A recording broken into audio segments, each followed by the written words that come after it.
ಕಟ್ಕೊಳ್ಳೋಕ್ಕೂ ಮುಂಚೆ ಕಾನೂನನ್ನ ಕಲಿಯಿರಿ. ಯುವಕರೇ, ಮದುವೆ ಮಾಡ್ಕೊಳ್ಳೋದಕ್ಕೆ ರೆಡಿನಾ? ಮ್ಯಾರೇಜ್ಗೂ ಮುನ್ನ ಈ ಸ್ಟೋರಿಯನ್ನ ನೀವು ಮಿಸ್ ಮಾಡದೆ ನೋಡ್ಲೇಬೇಕು. ಮದುವೆ ಆದ್ಮೇಲೆ ಸುಖ ಸಂಸಾರವೋ ನರಕವೋ?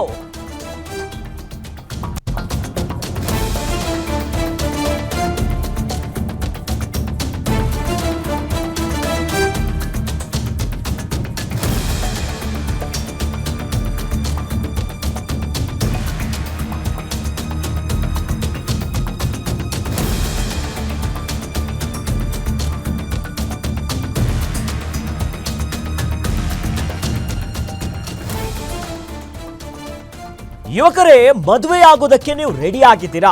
ಹಾಗಾದ್ರೆ ಸರಿಯಾದ ಟೈಮ್. ಈ ಸುದ್ದಿಯನ್ನ ನೋಡಿ. ಬೆಂಗಳೂರಿನಲ್ಲಿ ವ್ಯಕ್ತಿಯೊಬ್ಬನಿಂದ ಏಕಾಂಗಿ ಹೋರಾಟ ಆಗ್ತಿದೆ. ಪತ್ನಿ ವಿರುದ್ಧ ಬೇಸತ್ತು ಈಗ ಬಹಳ ಪ್ರಮುಖವಾಗಿ ಪತಿಯ ಏಕಾಂಗಿ ಹೋರಾಟ ಆಗ್ತಿದೆ.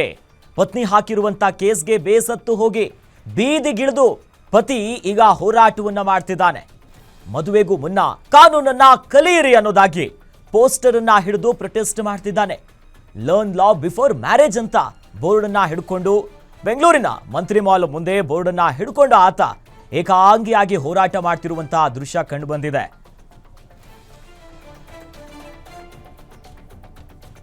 ಈ ಬಗ್ಗೆ ಹೆಚ್ಚಿನ ಡೀಟೇಲ್ಸ್ ನೀಡ್ತಾರೆ ನಮ್ಮ ಕ್ರೈಮ್ ರಿಪೋರ್ಟರ್ ಅಜಯ್ ಗೌಡ. ಅಜಯ್, ಏನಿದು?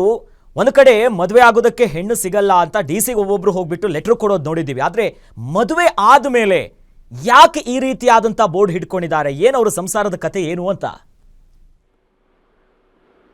ರಾಮ್, ಖಂಡಿತ ಅಂದ್ರೆ ಮಂತ್ರಿ ಮಾಲ್ ಮುಂದೆ ಈ ರೀತಿಯಾದಂತ ಲರ್ನ್ ಲಾ ಬಿಫೋರ್ ಮ್ಯಾರೇಜ್ ಅನ್ನೋ ಬೋರ್ಡ್ ಅನ್ನ ಇಟ್ಕೊಂಡು ವ್ಯಕ್ತಿಯೊಬ್ಬ ಏಕಾಂಗಿ ಹೋರಾಟವನ್ನ ಮಾಡ್ತಾ ಇದ್ದಾನೆ. ಅಂದ್ರೆ ಪ್ರಮುಖವಾಗಿ ಈತನ ಹೆಸರೇನು, ಜೊತೆಗೆ ಈತ ಎಲ್ಲಿಂದ ಬಂದಿದ್ದಾನೆ, ಯಾವ ಊರು ಅನ್ನೋದು ಕೂಡ ಆತ ಇನ್ಫಾರ್ಮೇಶನ್ ಕೊಟ್ಟಿಲ್ಲ. ಮಾತನಾಡಿಸುವಂತ ಸಂದರ್ಭದಲ್ಲಿ ಕೂಡ, ವಿಡಿಯೋ ಮಾಡುವಂತ ಸಂದರ್ಭದಲ್ಲಿ ಆತನ ಮಾತಾಡಿಸಕ್ಕೆ ಹೋದಾಗ ನಾನ್ ಮಾತಾಡಲ್ಲ ಅಂತ ಒಂದು ಡೈರೆಕ್ಟ್ ಆಗಿ ಒಂದು ಕೈ ಸನ್ನೆ ಮಾಡಿದ್ದ. ಜೊತೆಗೆ ನಾನು ಮಾತನಾಡೋದಿಲ್ಲ, ಆದ್ರೆ ನಾನು ಇಟ್ಕೊಂಡಿರುವಂತ ಈ ಬೋರ್ಡ್ ನಾನ್ ನೋಡಿ ಆಲ್ಮೋಸ್ಟ್ ಎಲ್ರೂ ಕೂಡ ತಿಳ್ಕೊಳ್ಳಿ ಯಾವ ರೀತಿಯಾಗಿ ಪರಿಸ್ಥಿತಿ ಇವತ್ತು ನಿರ್ಮಾಣ ಆಗಿದೆ ಅನ್ನೋದನ್ನ.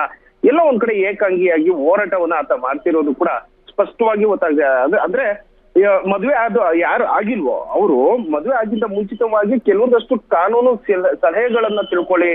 ಯಾಕಂದ್ರೆ ಈ ರೀತಿಯಾದಂತ ನನ್ನ ಪರಿಸ್ಥಿತಿ ಯಾರಿಗೂ ಕೂಡ ಬರಬಾರ್ದು ಅನ್ನೋ ನಿಟ್ಟಿನಲ್ಲಿ ಪತ್ನಿ ಹಾಕಿರುವಂತ ಕೇಸ್ನಿಂದ ಈತ ಬೇಸತ್ತು ಈ ರೀತಿಯಾದಂತ ಒಂಟಿಯಾಗಿ ಏಕಾಂಗಿಯಾಗಿ ಅಲ್ಲಿ ಮಂತ್ರಿ ಮಾಲ್ ಮುಂದೆ ನಿಂತು ಒಂದು ಬೋರ್ಡ್ ಪ್ರದರ್ಶನವನ್ನ ಮಾಡ್ತಾ ತನ್ನ ಒಂದು ಏಕಾಂಗಿ ಹೋರಾಟವನ್ನ ಆತ ವ್ಯಕ್ತಪಡಿಸ್ತಾ ಇದ್ದಾನೆ. ಅಂದ್ರೆ ಪ್ರಮುಖವಾಗಿ ಇಲ್ಲಿ ಗಮನಿಸ್ಬೇಕಾಗುತ್ತೆ ಯಾಕೆ ಈತ ಆ ತರ ಮಾಡ್ತಿದ್ದ ಅನ್ನೋದು ಕೂಡ ಆತ ಎಲ್ಲೂ ಕೂಡ ಹೇಳ್ಕೊಳ್ಳಿಲ್ಲ. ಯಾಕಂದ್ರೆ ಕೇವಲ ಕೆಲವೊಂದಷ್ಟು ನಿಮಿಷಗಳು ಕೂಡ ಅಲ್ಲಿ ಒಂದು ಮಂತ್ರಿ ಮಾಲ್ ಮುಂದೆಡೆ ಈ ರೀತಿಯಾದಂತ ಬೋರ್ಡ್ ಅನ್ನ ಪ್ರದರ್ಶನ ಮಾಡಿದ ನಂತರ ಆತ ಅಲ್ಲಿನೇ ಇಮಿಡಿಯೇಟ್ ಆಗಿ ಹೋಗಿದ್ದಾನೆ ಅನ್ನೋ ಮಾಹಿತಿ ಕೂಡ ಇದೆ. ಅಲ್ಲಿ ಸ್ಥಳೀಯರು ಕೂಡ ಮಾತಾಡ್ಸಕ್ಕೆ ಹೋದಂತ ಸಂದರ್ಭದಲ್ಲಿ ಆತ ಮಾತಾಡಕ್ ರೆಡಿ ಇರ್ಲಿಲ್ಲ. ಆಗ ಸಾಕಷ್ಟು ನಾನು ನೊಂದಿದ್ದೀನಿ ಅನ್ನೋದು ಕೂಡ ಸ್ಪಷ್ಟವಾಗಿ ಆತ ಇಟ್ಕೊಂಡಿರುವಂತ ಬೋರ್ಡ್ ನೋಡಿದ್ರೆ ಗೊತ್ತಾಗುತ್ತೆ. ರಾಮ್, ಧನ್ಯವಾದಗಳು ಅಜಯ್ ಗೌಡ ತಮ್ಮೆಲ್ಲ ಮಾಹಿತಿಗೆ.